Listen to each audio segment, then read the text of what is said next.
Hello friend, কেমন আছো তোমরা? আমি ভালো আছি।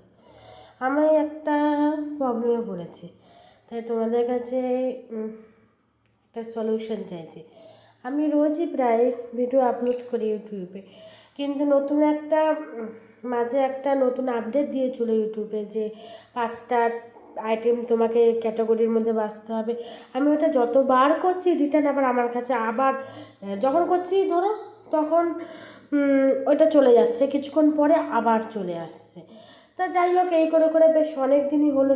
যবের থেকে নতুন আপডেটটা দিয়েছে তবে থেকে আমার মানে যে ভিডিওগুলো করছি তাতে আমার ভিউসও হচ্ছে না, সাবস্ক্রাইবারও বাড়ছে না। এটা আমি একটা মস্ত বড় প্রবলেমে পড়েছি। প্লিজ প্লিজ প্লিজ বন্ধুরা, এই প্রবলেমের প্লিজ একটু সলিউশন বলে দাও, বা আমার প্রোফাইলটা বা ভিডিও ট্যাগ যাই হোক না কেন একটু চেক করে বলো না আমার কোথায় ভুল আছে। আমার ভিডিও ছাড়লে যে 4-5টা বড় যে 20-25টায় ভিউজ হচ্ছে, সাবস্ক্রাইব তো বাড়ছেই না। আমি খুব প্রবলেমে পড়ে গেছি। এর থেকে কী করে পারবে সলিউশনটা করবো? প্লিজ বন্ধুরা তোমরা একটু হেল্প করো।